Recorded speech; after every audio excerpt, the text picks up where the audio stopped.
Hey, what is going on, ladies and gentlemen? How many heroes can we actually have in a game like Overwatch, and still have a game where every hero is just as important as the next? Those are the questions that we'll be aiming to answer today, as well as just a general balancing discussion. I think it's particularly important to talk about since Brigitte and Hanzo have shaped the meta into something that really makes playing tanks hard and other such grievances. So, as the title of the video suggests, you might be asking, how does adding more heroes make a video game more balanced? I mean, look at Brigitte, a new hero that just completely broke the meta. And don't forget about Doomfist, who was also demolishing the meta when he was released as well. My answer to that is this. Is Doomfist still the king of the meta? And how much longer do you think Brigitte will conquer it? I mean, let's think about it this way. Blizzard puts out patches generally in the middle of seasons, and yes, I understand that they are generally few and far between, but when they do, even the smallest things tend to make big changes on the meta. Like having Roadhog move while healing and take 50% damage changed him from completely useless to useful, and not even entirely overpowered. It looks like, to a lot of us, that Blizzard seems not to care much about community opinion on things, but if that were true, Doomfist wouldn't have even been made into a hero, and Hanzo's scatter arrow wouldn't have been removed. I think that Blizzard really does care about the community opinions, since they're fairly active on their forums, Twitter, and other platforms. Another thing is that I know they're extremely careful about how they change heroes since there are so few of them. That's kind of why there's the PTR and stuff. So every change is tested with players before it hits competitive servers and all that stuff. With that being said though, they also do extensive internal testing before they even have the changes hit the PTR to minimize chances that they'll have to repeal the changes or fix them further. There's also no doubt in my mind that Blizzard is already working on how to balance Brigitte effectively, and you can't say they're not making progress since they did just put out a small nerf. What we've been seeing with the release of heroes is a huge trend in either they're going to be completely useless and work their way up to balance, which hardly anyone cares about since they don't impact the game very much, or on release they're completely broken like Brigitte or Moira or Doomfist, and that's when people start to complain about the heroes even though both teams could play them if they want to. So now you might be wondering, how could adding more heroes help to balance out the game at all? And for this, let's start with the visualization of rock, paper, scissors representing heroes that counter each other. Now each choice is equally as valid, but let's say that we give paper a buff of sorts that nullifies the effects of scissors, making it a draw every time.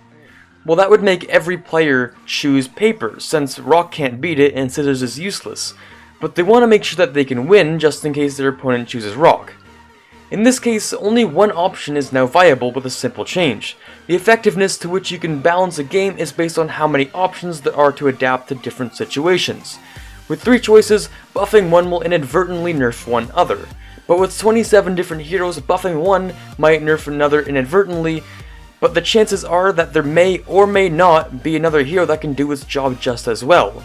That's the case if Junkrat were to get a damage buff, but his grenades get drop-off damage when they bounce off the ground. In this scenario, barrier tanks would be completely gone, but D.Va would see a big rise in popularity as the area to hit her is smaller than for the barrier.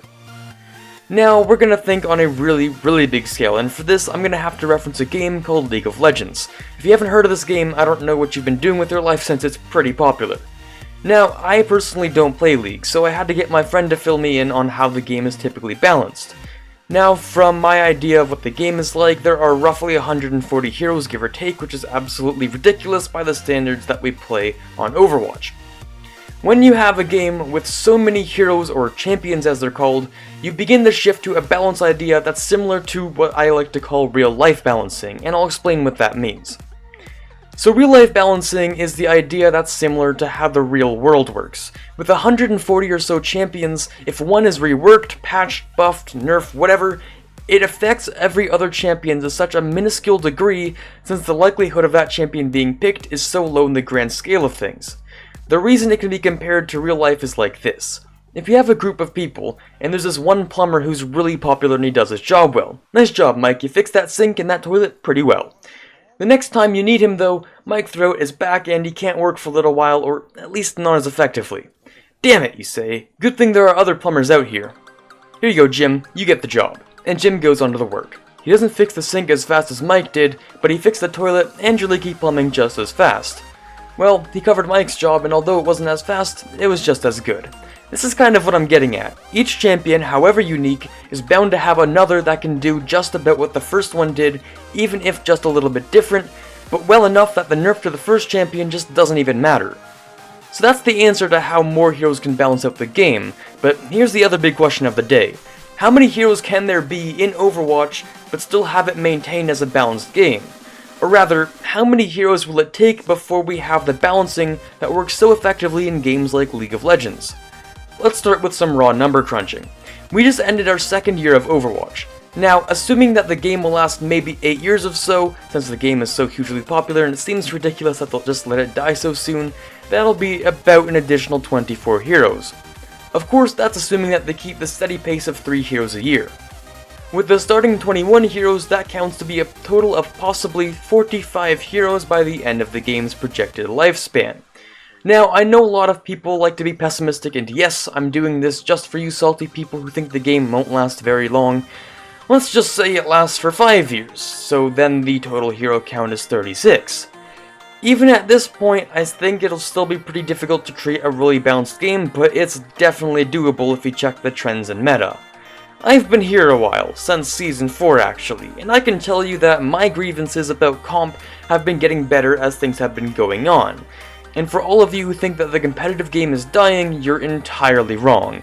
In fact, the problems that we encounter every season have been getting lesser and lesser with everyone that passes by. The metas used to be so absolutely awful before.